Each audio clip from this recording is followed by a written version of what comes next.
Hello and welcome to Motors for the Masses, and today I'm going to be running through a list of what I've never been through before, and that is all the cars I've ever had.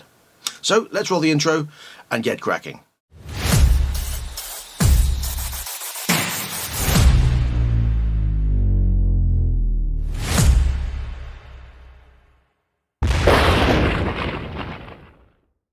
So back in late May 1991, I turned 17 years old. For my 17th birthday, I received driving lessons, and I was going to have one a week until I passed my test. I had my first one on my birthday in an E-Reg Nissan Micra.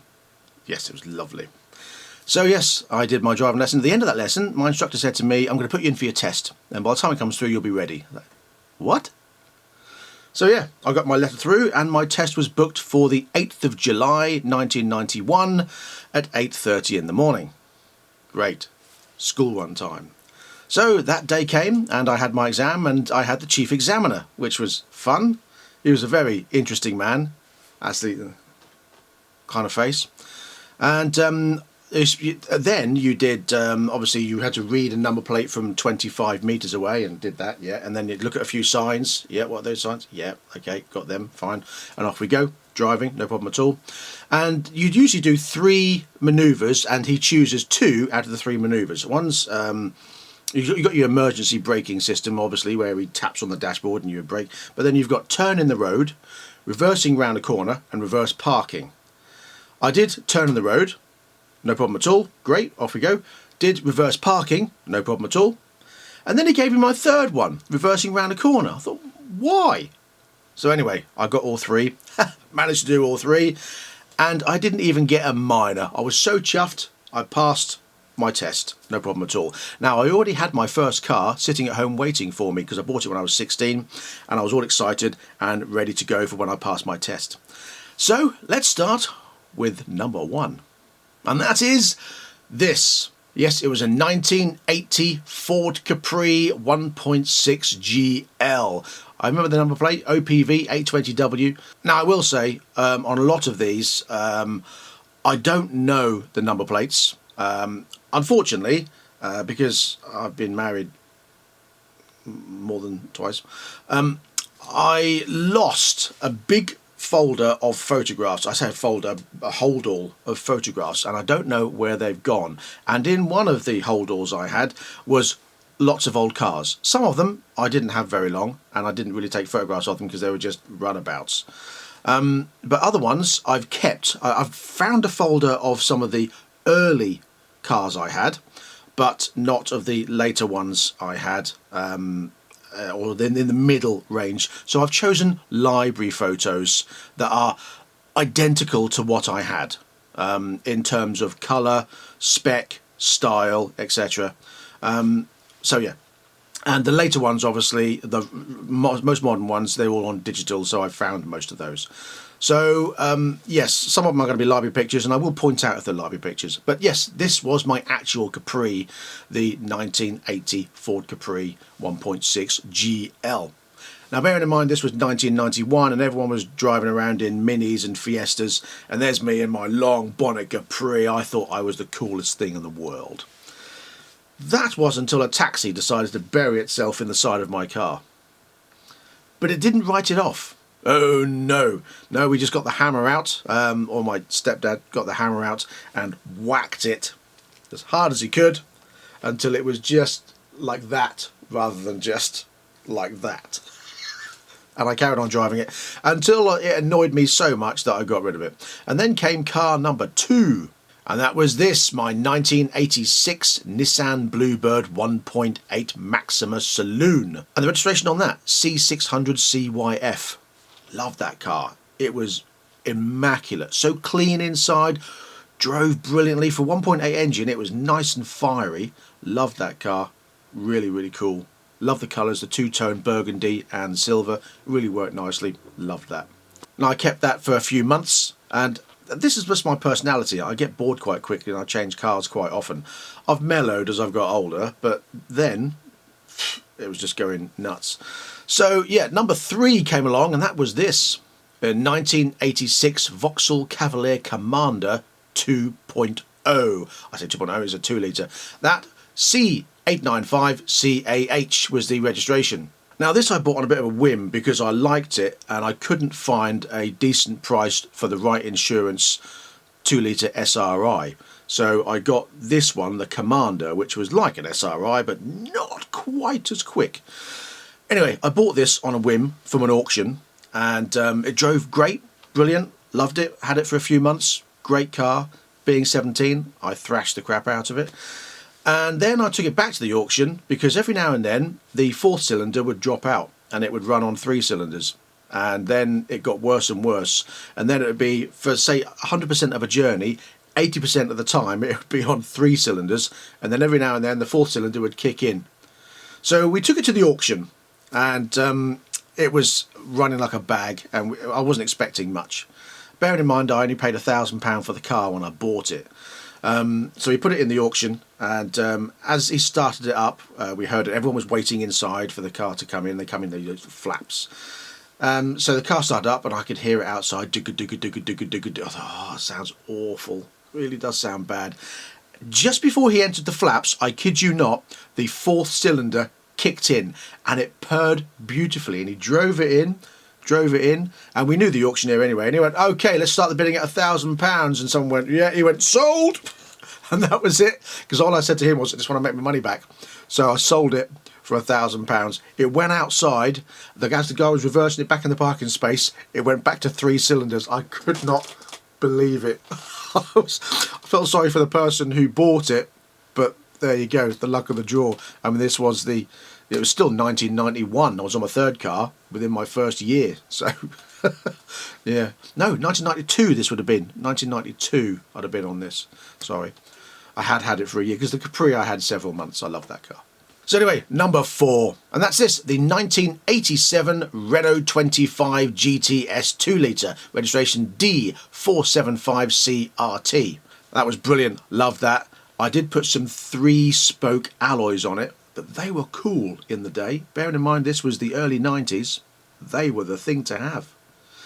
Didn't have that long, put massive speakers on the back parcel shelf, and then I moved on to another one. And that was this. And that was a 1977 Chevrolet Camaro 5.7 litre. Only had this a couple of months. Drove it a couple of times, didn't really use it very much. And basically because it was a bit of a doer-upper. So I got rid of that and moved on to this one. And that was this, a 1981 Ford Cortina Mark V 2 litre gear X-Reg. I remember being an X-Reg, but I don't remember much else about it. It was grey, I know that. But again, don't remember much else about it. Didn't have that very long because I used that as a donor for this. And this was a bit of a story. And that was this, the 1993, bearing in mind it was 1993, Eagle SS 2 litre tuned. Registration MYJ514W. Now this I had built by Eagle Cars. Bit of a thing. I had this car built. It had gull wing doors, side pipe exhaust. It had the same Cortina 2 litre engine that had been tuned. It was quick because it weighed nothing. I had a Jag with an XJS, I remember. A Jag. I had a drag race with a Jag XJS. Thrashed the crap out of it because this thing was fast. But it was lethal. Now, I lived in Peterborough at the time, and my girlfriend, who I hadn't known very long, we went out in this car, and on was massive roundabout in Peterborough. They had roadworks, diesel generator, spillage across the road, and it was wet. Didn't realise there was a diesel spillage. I came round, floored it off the roundabout, and I span out, and I did the Audi rings, 1, 2, 3, 4 in the grass as I went up the verge, and then I went down, shoom, a straight drop. And I settled, or the door exhaust settled up against a tree about that far away from the old Nene Valley River. I was the 4th car to go off there that week, and all the others had rolled and gone down because it was so steep. Because the tyres were so fat and the car was so low, had just gone slid down. And when they dragged it out, they took 2 low loaders to drag me out, ripped the exhaust out of the or the manifold out of the engine as they did it, and they said to me, or the police car said to me when he turned up, he went, "You were very lucky." He said, "A lot of people have rolled down here." He said, "But if you'd have gone upside down, because your doors open upwards, you'd have drowned in the river." Thanks for that, mate. I went back to Eagle Cars because when they inspected it for the insurance, they found out that it had been built with a bent chassis. I went back to Eagle Cars, who then went bust. I don't know if it's the same company. I don't know if it's the same company that is now, the Eagle Cars that make that Jag replica that cost £100,000 that's been on Top Gear and all sorts. I don't know if it's that same company. But anyway, yeah, that's my story with the Eagle Cars. Anyway, let's move on to the next one, because that one obviously died a death, and I've no idea where it's gone now. So as I'd spent all my money on this car, I bought this. And that was a 1985 Ford Sierra 2-litre 5-door hatch GLS, registration B237XFL. Again, still the 90s, and I put a massive exhaust on it. Looks stupid. Gold alloys. I put the nice alloys on it, painted them gold, did that myself. And yeah, that was just a car to be thrashed around. Didn't really do much with that, apart from stick stickers on it, as you do. And yeah, so then I quickly moved on to this. And that was a 1981 BMW 735i 3.5 litre V8. Now, I didn't have this very long. I bought it again on a whim. Still had the Sierra at the time. Bought this. Didn't have it very long. Only a couple of weeks because it had a major issue. So I got rid of that very quickly. It was beautiful to look at, but it was electronic.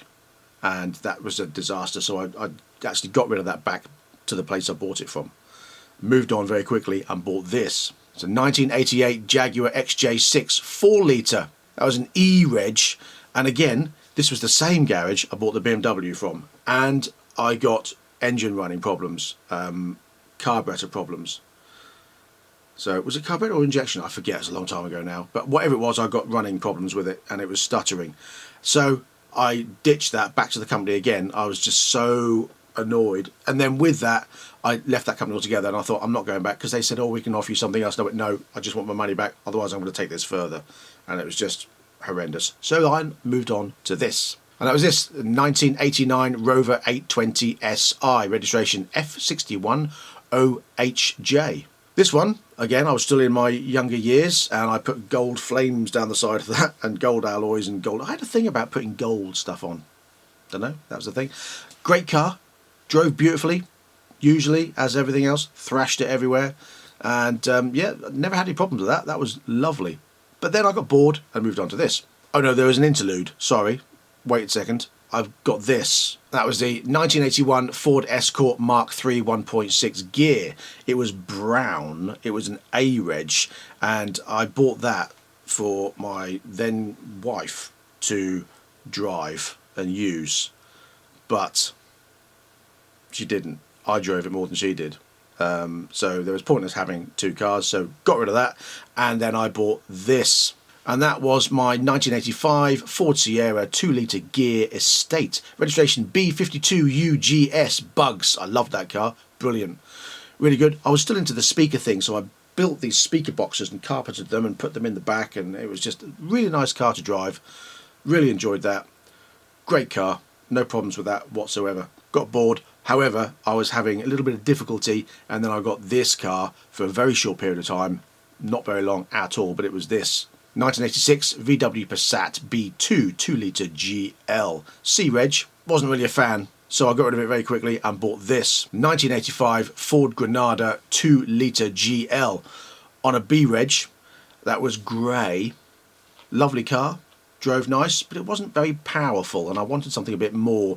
I knew obviously about the 2.8s and I thought, yeah, I want me some of that. So I bought this. 1980 Ford Fiesta 1.3 GL on an X-Reg. Yeah, I bought it at the same time. I had like 6 or 7 cars at the same time, so I bought that and I bought this, the 1984 Ford Escort Mark III 1.6 as a rally project, again in brown. And then I bought this, a 1981 Mini Cooper 1.3 grass track project on a W Reg. And I bought this 1969 Morris Minor 1000. And then I bought this 1961 Rover P4110 2.6 litre. Registration on that was 3654BH. Should have kept that just for the registration. And I also, bear in mind these are all at the same time, bought this 1986 Ford Granada 2.8i gear, also grey, also B-Reg, because then I bought this. My 1971 Ford Cortina Mark III was in brown. I don't know how to think about metallic brown with a vinyl roof, GXL, with a gold GXL badges. I've still got them up there. In fact, hold that thought. Here they are, look. The original GXL badges off that car. I still have them with the gold and the black. They used to be on the quarter pillars.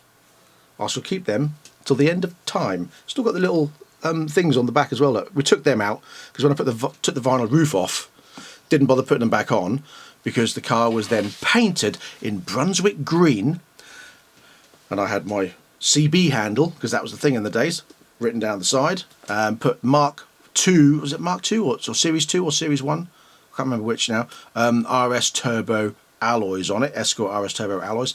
And then I went a bit nuts. Someone I know welded up the back doors for me, turned it into a 2-door, sprayed it Duke's Orange, and we put a 3-litre V6 in it, the Essex 3-litre V6. That thing was insane. Still had the 3-speed auto box. And if you put it in reverse, I know it's not good, and don't hound me for this, I was young. If you put it in reverse slightly and then slam it in forward and floor it, the front wheels came off the ground. It was nuts. But it would go into third gear at 40 mile an hour and then scream all the way up to about 100 until it ran out of revs. Maybe 110, I don't know, but yeah, that was crazy. Then took it off the road and took that out, put a roll cage in it out of a Mark III Escort. Sorry, a roll cage out of a Mark II Escort. Mark II Escort wheel arches to bulge them slightly.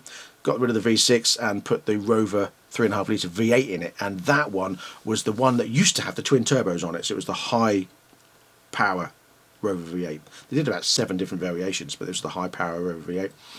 Never actually saw the road, unfortunately. Changed the wheels, changed the exhaust, changed the spoiler, went weird with exhausts. I know, don't even go there. Again, I was young and it was the 90s.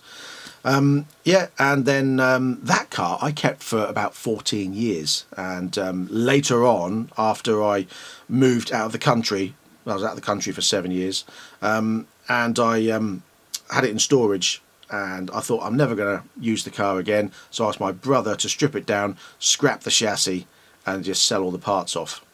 Should have kept it. I know, but you know, we do these things.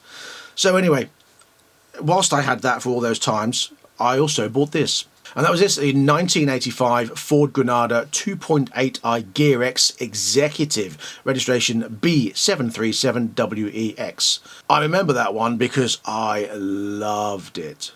There was one previous owner, maybe 2 previous owners, I can't remember, I think 1 or 2. But the original owner was Jewson, the builders, Mr. Jewson's, he owned it. It was gorgeous, it had all the optional extras, apart from the spoiler on the back, it didn't have that. But it had the executive upgrades, the wheels, the lovely plush leather and all that. Oh, it was lovely, yeah. Unfortunately, the bands went in the gearbox and I didn't really know what I was doing with gearboxes. So I just got rid of it for 150 quid. I don't know where the car is, I'd love to have it back, but £150 I got rid of that for. That's all that happened. Every now and then it would slip out of gear, and as I needed it for work, I couldn't have that unreliability. So as I was driving along, it'd just go whoo, slip out of gear, and the bands had gone on the gearbox. I know. Everything else was beautiful. It drove beautifully, it sounded beautiful, it was just gorgeous. I loved that car, miss it so much, and it's so rare now to find a Gear X Executive. But anyway, that side, moved on to this. Yeah, I bought a little runabout. It was a 1991 MG Metro 1.3 on an H-Reg. Again, library photo. Can't think where all the photos of these middle cars have gone. I really don't know. It's only the ones I really loved that I took photos of and kept photos of. The other ones were just sort of insignificant little things in between. But then I bought this. That was a 1989 Mazda 323 1.3 hatch on a G-plate. Now this was in silver. A great little car. It was only a cheap little runabout. I was a lorry driver at the time, and I needed to go to and from the yard. Didn't want anything fancy or nice that would get muddy in the dirty yard. So I bought this, and this was great. It drove brilliantly. The only problem I remember it used to have a problem with the windscreen always misting up on the inside. Again, a lot of cars did, but this particularly bad.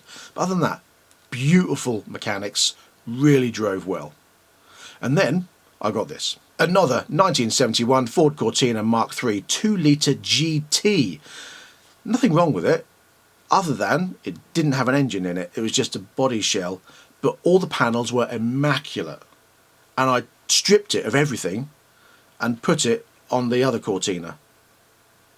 I know, but there you go, what can I say?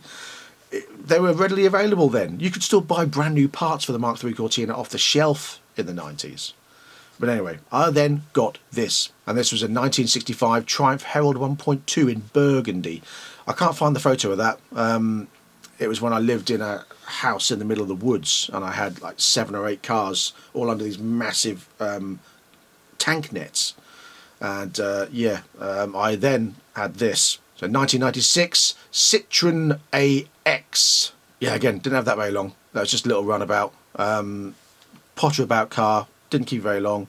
Got rid of that quite quickly, and then got this. So 1993 Vauxhall Carlton TDI Estate on a K-Reg in white. Great car. Very luxurious for the time. Really nice car to drive. Bit boring, but I moved on quite quickly, and I think I went down quite new, and the Vauxhalls have been around for a while, the Carlton have been around for a while, but I got this. 1993 Ford Mondeo 2-litre TDI Estate on an L-Reg. Again, didn't have that very long, only a couple of months, and then it was a bit of a dog. I think someone had it as a repmobile and thrashed the crap out of it, so I got rid of that and got this. It was a 1995 Ford Mondeo 2-litre TDI Gear Estate on an M-Reg in blue, and this one was much nicer until a truck pulled out and I got buried in the side of a truck on a bend.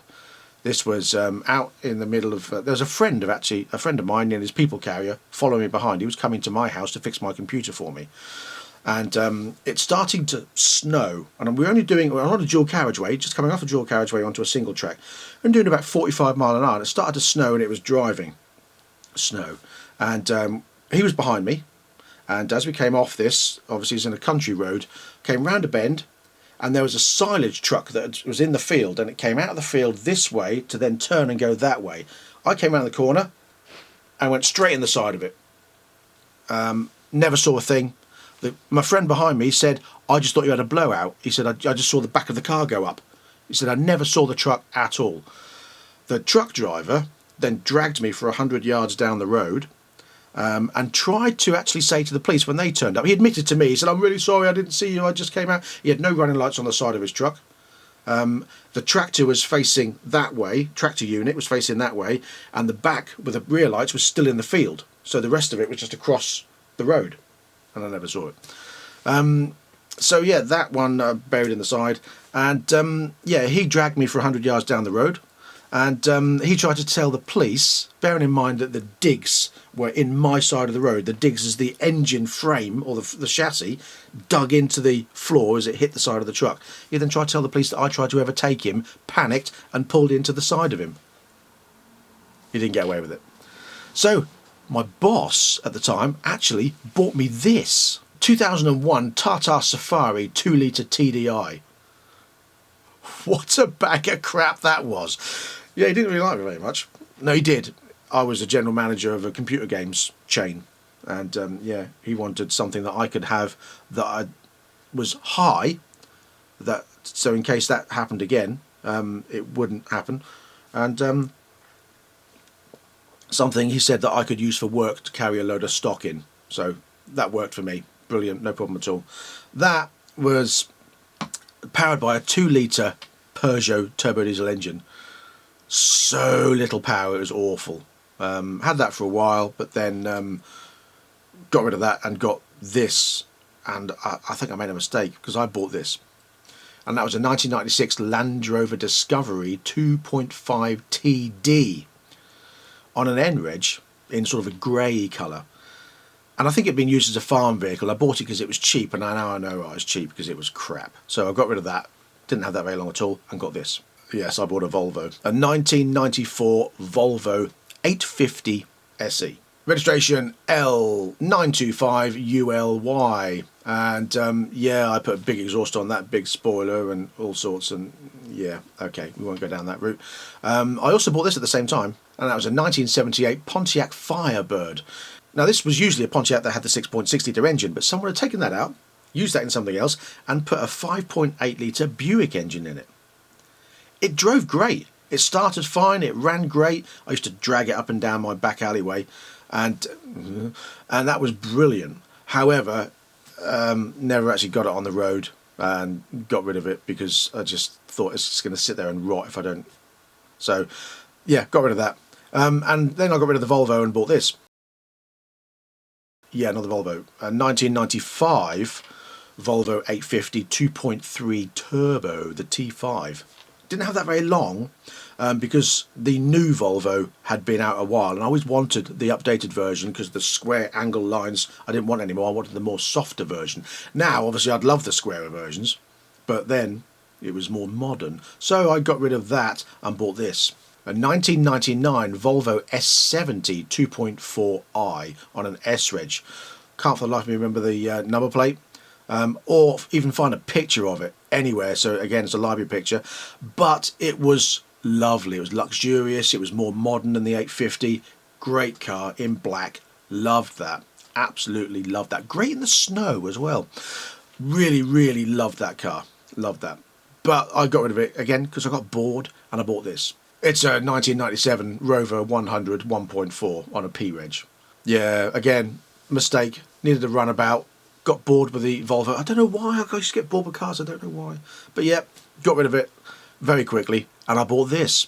Yep, another Granada. This time it was a pre-facelift 1978 Ford Granada Mark II 2.8 gear.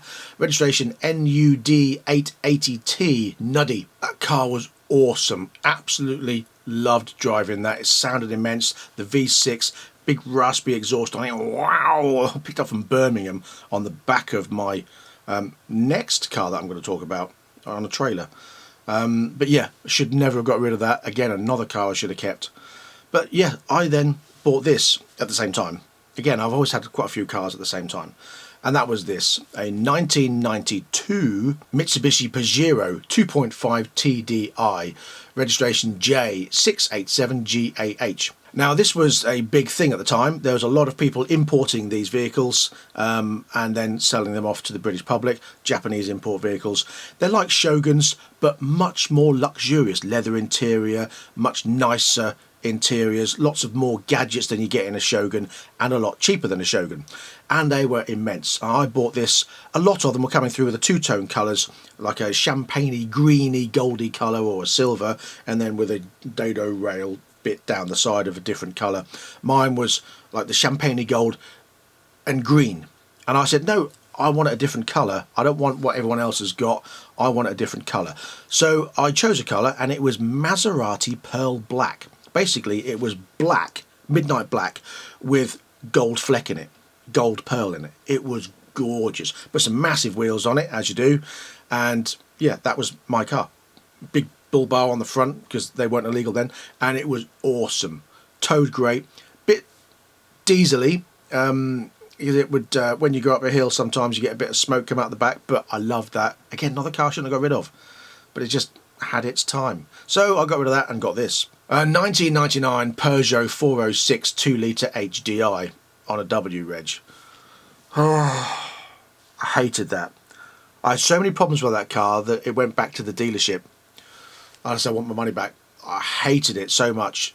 It drove okay, but it just had so many gremlins, so many electrical issues, so many engine management lights kept coming on, and little whole little electronic gremlins. Got rid of it, got my money back, and I bought this. A 2001 Volvo S80 2.5 Ti on a 51 plate in blue. That was epic. Now, they did different versions of this. They did the 140 brake horsepower and the 170 brake horsepower. I had the 170 brake horsepower. Malcolm at the time had 140 brake horsepower. Bear in mind, Malcolm's been through quite a few of these with me.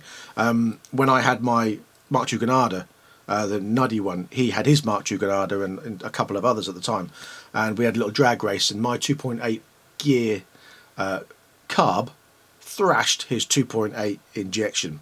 He'll say he had issues with it, but we all know that's not true.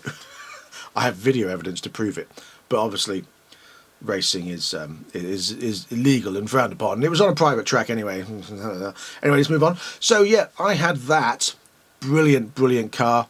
Loved that.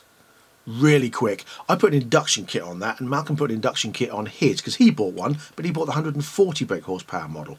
I had the 170 brake horsepower model. And when I put an induction kit on, bear in mind, same induction kit as well, mine sounded, I kid you not, like a Subaru Impreza because it was a 5-cylinder.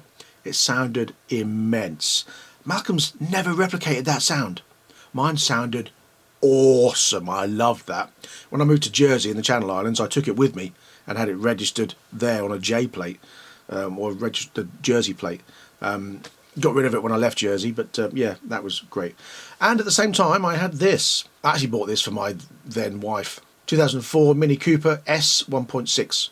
Yeah, she got rid of that and bought this. A 2005 Mini Cooper 1.6 S convertible. Bear in mind, I was paying for it and had it registered, and yeah, let's bypass all that together because don't want to think about it. I then moved to France. Didn't have a car for a while. I was ferried about, and my parents lived in France at the time. After that marriage, left Jersey, moved to France for a while, and then I moved to China. And after a few years of travelling around, should we say, I then bought this with my wife.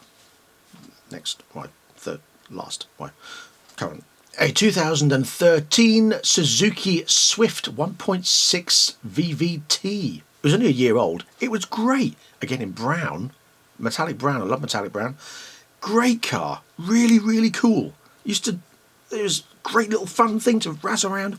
The best thing about driving in China as well is that you could just put the window, because all the windows were black, tinted obviously, and you could just put the window down and everyone sees a foreigner driving and they go, oh, it's like, what? And they always let you in traffic because traffic was a nightmare. So anyway, when we left China and came back to the UK 4 or 5 years later, I got this. Bear in mind, at this time it's now 1st of January 2015, and on the 1st of January 2015 I didn't have a car. On the 2nd of January 2015 I had 2 cars. I bought this, a 2005 Mercedes E280 3-litre V6, registration SE55ZPX. Brilliant car, lovely. Engine management light used to come on all the time, and it made absolutely no difference. It was under warranty, and they changed various parts under warranty, still kept coming on, so I just thought, sod it, I'll just drive it and just keep using it. Love that. Great interior, 7-speed automatic, really drove nicely, beautiful car. It's been in one of my first actually YouTube videos against a friend at the time, BMW 5 Series, 535 I think he had. So yeah, or 525. Great car, loved that. But at the same time, I bought this because I always wanted one, and I bought it. A 2006 Ford Mustang 4.6 V8. Registration at the time was FB06PVY. Changed it to my V8 plate and did lots of modifications on that. Exhausts, suspension, engine upgrades, the entire exhaust, including the manifolds, the spark plugs and plenum and also lots of different upgrades, brakes as well. Changed all sorts of stuff, spent quite a lot of money. It was great. Loved that car. Loved. Wanted to get rid of it because at the same time, or a few, I think maybe a year later, I bought this. Yes, the 1971 Ford Mustang Mach 1. At the time, it had half a 351 4V engine in it, and then various rocker covers that didn't fit anything. Well, they did, but certainly not my engine. In blue and silver, and bought that quite cheap, and that was going to be my forever car. And I still have it, and that's the Mach 1 that I've got now, that's now purple. But now it's got the 429 7-litre V8 in it. It'll be finished quite soon. That's lovely, love that. I then sold my Mustang and used all the money from that to buy parts for the Mach 1, because that's what you do. And then my wife wanted to learn to drive, so we bought her this. A 2002 Mini Cooper 1.6 hatch, 51 plate.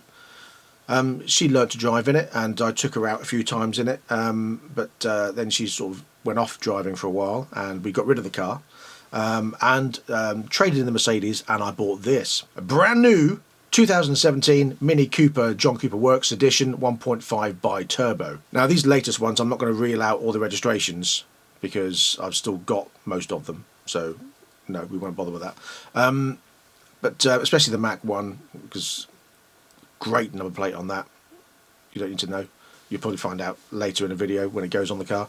But yeah, anyway, this car my wife still has. Bought it in 2017, still got it. Fantastic car, love that. And then I had the opportunity to come across this. I swapped my Kawasaki Z1000 with Jason, who was on my very first video back in 2016 with his Ford Focus against my Mustang. And I got this off him. The 1972 Ford Escort Mark I with a 2.1 litre engine in it. Once the Mach 1's done, I'll start working on that, and that will become a rally replica. Love that. Yes, another car I'm going to keep for a very long time. But it's not going to be a rally replica that you might think. I've got plans for that. I'm not going to tell you what they are yet, but I will do when it comes to doing it. I think it's awesome. You might think it's silly. I think it's going to look great and funny and cool. And yeah, just wait. So I then got this as a little runabout to try and do something with, and that was a 2001 Ford Fiesta 1.33 door. Didn't have that very long, just thrashed it for a couple of episodes of nothing really, then got rid of it. And got this 2016 Ford Ranger 3.2. Put massive wheels on it, jacked it up. That was cool, great car. Again, got bored with it. Wasn't really very practical because I jacked it up. Couldn't really put anything in the back. It's pointless, really. Just an advertising gimmick, really. But at the same time, I got rid of the Fiesta. I then got this one to turn into a track car, and that was this, the 2001 Ford Fiesta 1.6 Z-Tech S on a 51 plate. Now that one had a 2-litre Mondeo blacktop engine in it. Really, really quick, but needed some work to turn it into a track car. Never got round to it because I didn't have the time or couldn't be bothered, so instead got rid of that a bit later. But in the meantime, I bought this, and that was a 2008 Peugeot 207 GTI THP. Again, now this car, great for a track car, but it was a nice car that you could drive on the road, normal, etc. Quick, fun, etc. Didn't really want to rip it apart. Tried to rip it apart, and then I thought, no, because this cropped up. A 1999 Peugeot 206 WRC homologation car. This was a track car, ready, and I wanted to make it my own, so I turned it into this. Used it as my daily runabout. Fun car, very, very quick, but seriously quick. Great car, loved that. Got rid of it because I got bored and I wasn't going to use it very often, and I had too many cars at the time. But then this came up, and it was easy because this is about the time I broke my leg off-roading. So I got this as an automatic. I was offered it, and I thought, yeah, why not? So I got this, and that was a 1999 Mercedes ML 430 4.3 V8 Auto. Brilliant car. Sold it to a friend of mine because I wasn't going to use it anymore, and he still drives it as his daily. Brilliant. Great car that was. Really, really nice. Hadn't done that many miles either, bearing in mind how old it was. Brilliant, brilliant car. Just a little bit thirsty, but drove superbly. Like, beautifully superbly. So yeah, then this one came along. That was the 2000 Audi A8 2.8 V6 on a W reg. Still got that car. Don't know what to do with it. Just sort of sits around at the moment. But that one, yeah, still got that. And this one, the 2018 Ford Transit 2-litre RSV Sport. Yeah, that sort of replaced the big wheel truck. Again, when I got rid of the business, that car went, or that van went. I wanted to keep it, and I should have kept it, but I couldn't justify keeping it. And carrying on paying monthly for it, so got rid of that, and I still had the Audi as my daily at the time. And then I've got this, a 2002 VW Caddy 1.9 non-turbo diesel. Yeah, it's fun. It was cheap, and it's purple. I think it's the main reason why I bought it. It had been lowered, and I've still got that, and it's just a great little cheap van, and I think they're only going to go up in value. So still got that. And then, of course, this one. My 2016 Ford Mustang 5-litre V8. Yeah, still got that as my daily. So yeah, I've got 6 cars at the moment. But that's it. So that's a total of 61 to date since 1991. So 33 years of driving. And yeah, it's only going to happen more. There's going to be more coming, obviously. And I will do another video on all the bikes I've had. Not quite so many at all, but all the bikes I've had and still got. So stay tuned for that one. Thanks for sticking with me. I hope you enjoyed it. It's just, yeah, I thought I've never done a video like this on all the cars I've had. So I thought I'd let you know and show you. So let me know in the comment section below if you've had any of these, if you've still got them, what cars you've had, what cars you regret getting rid of. Many for me, mostly Granadas and Escorts and Cortinas, I would say, and especially the Capri. But yeah, thanks for watching, and I'll see you very soon for more. So until next time, please ride and drive carefully, but have fun. Bye-bye.